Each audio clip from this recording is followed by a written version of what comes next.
The smell of my mother's famous roasted chicken filled the dining room of our family's suburban home, but the tension was thick enough to cut with a scalpel. Sunday dinners at the Martinez household had become a monthly ritual of disappointment, at least where I was concerned. I sat across from my father, Dr. Antonio Martinez, whose cardiology practice had made him one of the most respected physicians in the city, watching him carve the bird with surgical precision. "So, Robert," my sister Carmen began, her voice carrying that familiar note of forced cheerfulness that meant trouble was coming. "How's the research going?" She couldn't quite hide the skepticism in her voice. At 34, Carmen was everything our parents had dreamed of: a successful emergency room physician, married to another doctor with 2 perfect children who called our father Abuelo, with the kind of reverence I'd never managed to earn. I took a sip of water, buying time. How do you explain 5 years of 18-hour days in a cramped laboratory to people who measure success in patient visits and insurance reimbursements? It's going well. We're making real progress on the Alzheimer's treatment protocol. Dad's knife paused mid-slice. "Protocol," he repeated, his accent thickening the way it always did when he was frustrated. 32 years old and you're playing with test tubes instead of treating real patients. Your mother and I sacrificed everything to put you through Harvard Medical School, and for what? So you could waste your degree on fantasy research. My mother, Isabella, reached across the table to squeeze my father's arm. "Antonio, please. Not today." "No, Isabella. Today is exactly when we need to discuss this." He set down the carving knife and fixed me with the same stare that had intimidated residents for decades. "Robert, you had everything. Top of your class at Harvard, offers from every major hospital in Boston, and you threw it all away for what? Some pipe dream about curing diseases that have stumped real scientists for centuries." I felt the familiar tightness in my chest that came with these conversations. They didn't understand that walking away from my residency at Massachusetts General hadn't been a failure. It had been the hardest and most necessary decision of my life. When my grandmother, Abuela Rosa, died from complications of Alzheimer's 3 years into my surgical training, something inside me shifted. I couldn't keep cutting into people when I could be working on preventing the diseases that stole their minds first. "Real scientists," I repeated quietly. "Dad, I am a real scientist. I have a medical degree and a PhD in biochemistry. The research I'm doing—" "Research?" my brother-in-law Miguel interrupted, laughing as he helped himself to more wine. "Come on, Rob. When was the last time you actually made any money from this research? Carmen and I just bought our second house. My practice is booming. You're 32 and still living in that tiny apartment, driving a car from college."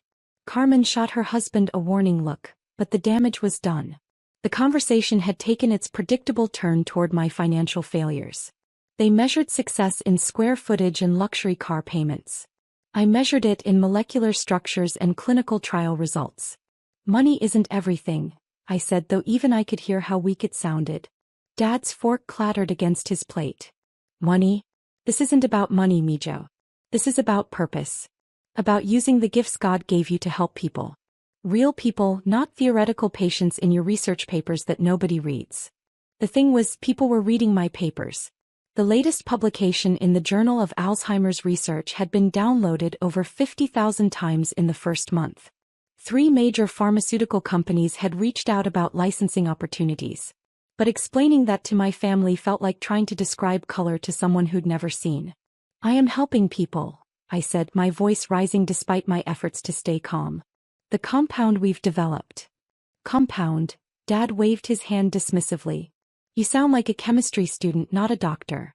When I was your age, I was already saving lives every day. Heart surgeries, emergency procedures.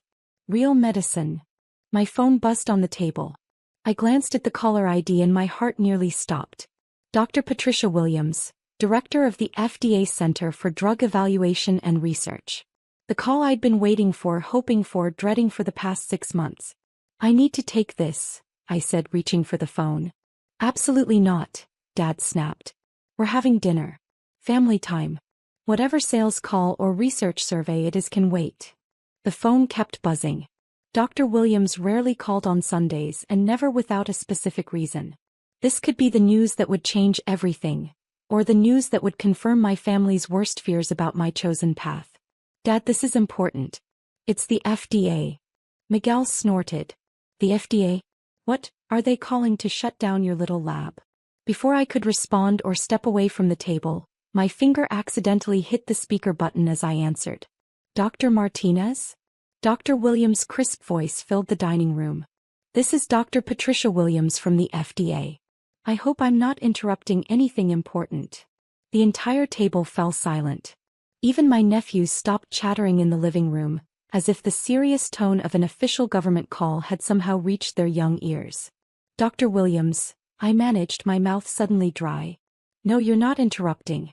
How can I help you? Actually, I'm calling to help you, she said, and I could hear the smile in her voice. Dr. Martinez, I'm delighted to inform you that your new drug application for RMZ-847 has received full FDA approval for the treatment of early-stage Alzheimer's disease. The words hit the dining room like a physical force. Dad's fork clattered to his plate. Carmen's wine glass stopped halfway to her lips. Miguel's smug expression melted into confusion. Furthermore, Dr. Williams continued, oblivious to the drama she was causing in my parents' dining room, I understand congratulations are in order on another front. Our sources indicate that pre-orders from major healthcare systems have already reached $2.3 billion, making this one of the most anticipated drug launches in recent history. The silence that followed was deafening. I stared at the phone trying to process what I'd just heard. $2.3 billion in pre-orders. For my compound. For the molecule I'd designed in that tiny lab my family dismissed as a hobby. Dr. Martinez? Dr. Williams' voice crackled through the speaker. Are you there? Yes, I whispered, then cleared my throat. Yes, I'm here. Dr. Williams, thank you. This is incredible news. You've done remarkable work, Doctor. The clinical trial results were extraordinary. A 78% reduction in cognitive decline progression in early-stage patients. We've fast-tracked this approval because the medical community recognizes what you've accomplished here. You're going to change millions of lives. I looked around the table at my family's stunned faces. Dad's hands were trembling slightly. Mom had tears in her eyes, though I couldn't tell if they were from pride or shock. Carmen looked like she was trying to solve a complex mathematical equation in her head. There's one more thing, Dr. Williams added. The CDC would like to discuss a government partnership for research into other neurodegenerative conditions. Are you available for a call tomorrow morning? Yes, I said, my voice stronger now. Absolutely. Excellent. Congratulations again, Dr. Martinez. The medical community is lucky to have minds like yours pushing the boundaries of what's possible. The call ended, leaving my family's dining room in complete silence except for the grandfather clock ticking in the hallway. I set the phone down carefully as if it might explode if handled roughly. Dad was the first to speak, his voice barely above a whisper. $2 billion? $2.3 billion, I corrected gently. In pre-orders alone. That's just the beginning. Miguel's face had gone pale. But you live in that tiny apartment. You drive a 12-year-old Honda. I smiled for the first time in months. Because I've been reinvesting everything back into the research. Every spare dollar goes into the lab, into better equipment, into hiring the best minds in the field. Did you think I was doing this as a hobby? Carmen set down her wine glass with shaking hands. Rob, I don't understand. If your research was this successful, why didn't you tell us? The question hung in the air, loaded with years of disappointment and misunderstanding.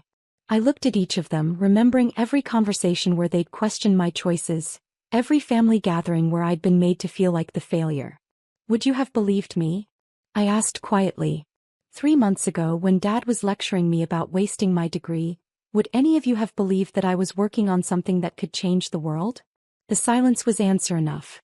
The thing is, I continued, standing up from the table, I didn't need you to believe in me. I believed in the science. I believed in the work. And now millions of families won't have to watch their grandmothers disappear the way we watched Abuela Rosa fade away. Mom started crying then, really crying, her shoulders shaking with sobs she'd been holding back for months. Mijo, I'm so sorry. We didn't understand. Dad stood up slowly, his proud posture crumbling. Robert, how long have you known? About the approval? We submitted the application 8 months ago, I said. The clinical trials took 3 years before that. I've been working on this compound for 5 years, Dad. 5 years of 12-hour days, weekends in the lab living on ramen noodles and hope. But the money, Miguel stammered. Where did you get the funding for all this research? I pulled out my phone and opened the documents I'd been carrying around for weeks, waiting for the right moment to share them. I founded Martinez Pharmaceutical Research 3 years ago. We've received $45 million in research grants from the National Institutes of Health, plus private funding from 3 major investment firms who believed in the work. I swiped to the next screen. The company is currently valued at $800 million, based on the drug's market potential. And now with FDA approval. I paused, letting the implications sink in. Conservative estimates put the company's value at somewhere between $3 and $5 billion. Carmen's mouth fell open. You're a billionaire? On paper, I said carefully. And only if the drug performs as well commercially as it did in trials. But yes, if current projections hold, I'll be financially comfortable. Dad sank back into his chair, looking older than I'd ever seen him. All this time I thought you were failing. I thought you were throwing your life away. I know what you thought, I said not unkindly. And I understand why. You measure success in patients saved, surgeries performed, immediate impact. But Dad, if this drug works the way we think it will, I won't save hundreds of lives. I'll save millions. My phone buzzed again. This time it was a text from Dr. Sarah Chin, my research partner and the brilliant biochemist who'd helped make all of this possible. CNN wants to interview you tomorrow. And the Times. And basically every major news outlet. You ready to be famous? I showed the message to my family. This is just the beginning. The FDA approval opens doors to research partnerships, government contracts, international distribution deals. We're not just treating Alzheimer's anymore. We're building a platform that could address Parkinson's, ALS, multiple sclerosis. Miguel, who'd spent the entire dinner mocking my career choices, now looked sick. Rob, I owe you an apology. We all do. You don't owe me anything, I said, sitting back down. But maybe next time, before you judge someone's choices, you could ask them to explain what they're actually doing. Dad reached across the table and took my hand, his own still trembling slightly. Mijo, I'm proud of you. I should have said that years ago, but I was too stubborn to see what you were building. You raised me to help people, I said. That's exactly what I'm doing. Just not the way you expected. Mom wiped her eyes with her napkin. Tell us about the drug. How does it work? For the next 2 hours, I explained 5 years of research in terms my family could understand. I showed them the molecular structure diagrams, the clinical trial data, the patient testimonials from families who'd watched their loved ones regain precious months of clarity. Mrs. Patterson was our first trial patient, I said, pulling up her photo on my phone. 73 years old, diagnosed with early-stage Alzheimer's 2 years ago. After 6 months on RMZ-847, her cognitive function tests improved by 65%. She's back to reading novels, playing cards with her grandchildren, remembering birthdays. Carmen was crying now too. That could have been Abuela Rosa. That's exactly why I do this work, I said. Every family should have more time with their grandmothers. My phone rang again. This time it was Dr. Chin, and I could hear the excitement in her voice even before I answered. Rob, you need to see the news. We're trending on Twitter. The stock market is already reacting. And get this, the European Medicines Agency wants to fast-track approval for the EU market. I put the call on speaker so my family could hear. Sarah, I'm here with my family. They just found out about the FDA approval. Oh my God, they didn't know? Sarah's voice filled with delight. Dr. Martinez, your son is a genius. Literally. The compound he designed is going to change medicine forever. Dad leaned toward the phone. Dr. Chin, this is Robert's father. Thank you for believing in his work when his own family didn't understand it. Sir, your son is the most dedicated researcher I've ever worked with. He's slept in the lab more nights than he's slept at home. This success isn't luck. It's 5 years of brilliant, obsessive, tireless work. After the call ended, the dinner conversation took on a completely different tone. Instead of questioning my choices, my family wanted to understand them. They asked about the research process, the regulatory approval timeline, the business structure I'd built around the science. You know what the strangest part is? I said as Mom served the dessert we'd forgotten about during all the phone calls. I almost gave up last year. The third clinical trial hit some complications, funding was tight, and I was exhausted. I actually drafted an email to Dad asking if there were any positions open in his practice. Dad's eyes widened. What stopped you? Abuela Rosa, I said simply. I kept thinking about her final year, how she'd forget our names but still remember the smell of her garden. How she'd ask the same questions over and over, trapped in a mind that was betraying her. I couldn't give up knowing there were millions of other grandmothers out there facing the same fate. Miguel, who'd been quiet since his earlier embarrassment, finally spoke up. Rob, I need to apologize. I've been treating you like you were some kind of failure, when really you were building something incredible. I feel like an idiot. Don't, I said. I understand why you thought what you thought. I chose to keep this quiet to let you all think I was struggling. Maybe I wanted to prove something to myself first. Carmen leaned forward. What's next? With the company, I mean.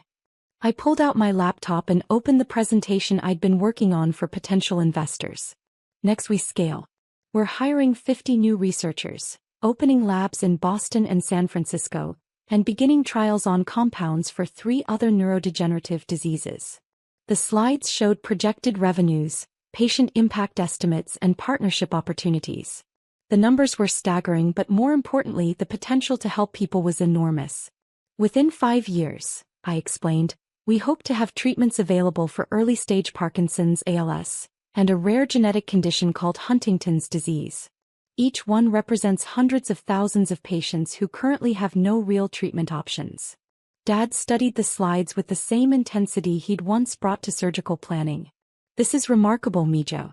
You're not just treating diseases, you're building an entire pipeline of cures. That's the goal, I said.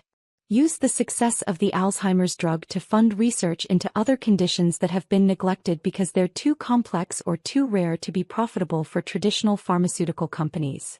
My phone buzzed with another call. This time it was my research coordinator calling from the lab.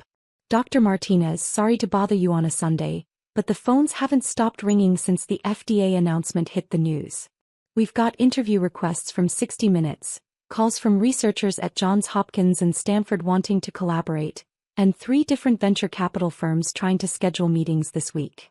I looked around the table at my family's amazed faces. Transfer the interview requests to our PR firm, schedule the collaboration calls for Wednesday afternoon, and tell the VC firms that we're not looking for additional funding right now. Got it.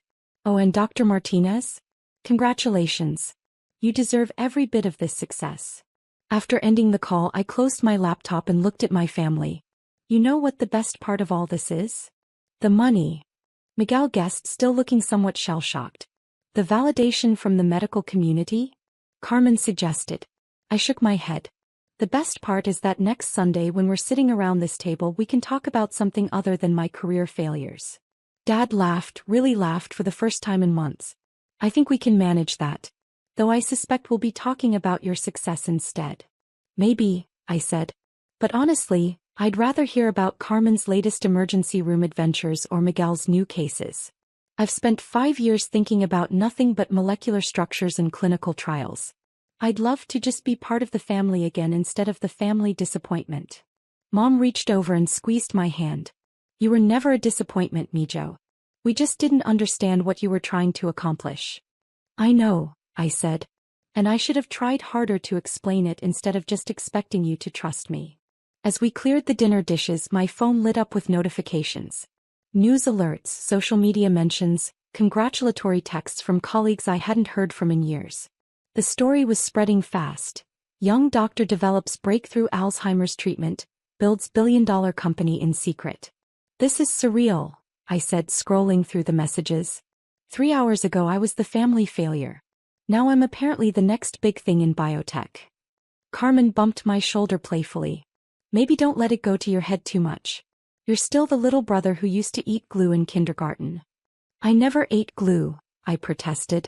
No, but you did dissect earthworms in the backyard when you were 8, Mom added.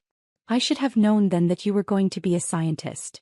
As the evening wound down, Dad pulled me aside for a private conversation. Robert, I owe you more than an apology. I owe you an explanation. We stood in his study, surrounded by his medical diplomas and awards, the shrine to traditional medical success that had intimidated me for years. When you left your residency, he continued, I felt like I'd failed as a father. Like I hadn't taught you the value of hard work and helping people. I couldn't understand how someone as smart as you could throw away such a promising career. Dad. Let me finish, he said gently. What I realize now is that you were working harder than any of us. You were helping people in a way that I never could. And instead of supporting you, I made you feel like you had to prove yourself. I looked at the wall of achievements, thinking about all the times I'd stood in this room feeling inadequate. I always wanted to make you proud. I just couldn't figure out how to do it your way. You did make me proud, he said firmly. You made me proud the day you decided to follow your passion instead of my expectations. I was just too stubborn to see it. He paused, looking at his diplomas. You know what the difference is between us? I learned to fix hearts that were already broken. You learned to prevent minds from breaking in the first place. That's not just medicine, that's magic. That night, as I drove home to my tiny apartment in my 12-year-old Honda, I thought about the journey that had brought me to this moment. 5 years of 18-hour days, countless failed experiments, moments of doubt when I wondered if my family was right about my choices. But I also thought about Mrs. Patterson, who could now remember her grandchildren's names.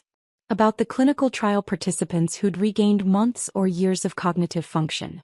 About the millions of families who might never have to watch their loved ones disappear into the fog of Alzheimer's. The money was nice. $2.3 billion in pre-orders was certainly more than I'd ever imagined earning. But the real reward was knowing that the work mattered, that years of sacrifice had led to something that could genuinely change the world. My phone buzzed with one final message of the day. Dr. Williams from the FDA. Dr. Martinez wanted to add one more congratulation. The Medical Review Board was unanimous in their approval. In 30 years of drug evaluation, I've rarely seen clinical trial results as compelling as yours. Thank you for your dedication to this work. I saved the message and smiled. Tomorrow would bring interviews, meetings, and the whirlwind of sudden fame. But tonight, for the first time in 5 years, I felt like I could finally rest. The family disappointment had become the family success story. But more importantly, the research that had started with my grandmother's lost memories was now hope for millions of other grandmothers around the world. Sometimes the best revenge isn't proving people wrong. It's proving yourself right in ways that help everyone, including the people who doubted you. As I pulled into my apartment complex, I made a mental note to call a realtor in the morning. Not because I needed a bigger place to impress anyone, but because I was finally ready to build something permanent. A home base for the next phase of research, a place where my family would always be welcome, and a reminder that success looks different for everyone. The boy who once dissected earthworms in his backyard had grown up to dissect diseases instead. And maybe, just maybe, that was exactly what the world needed.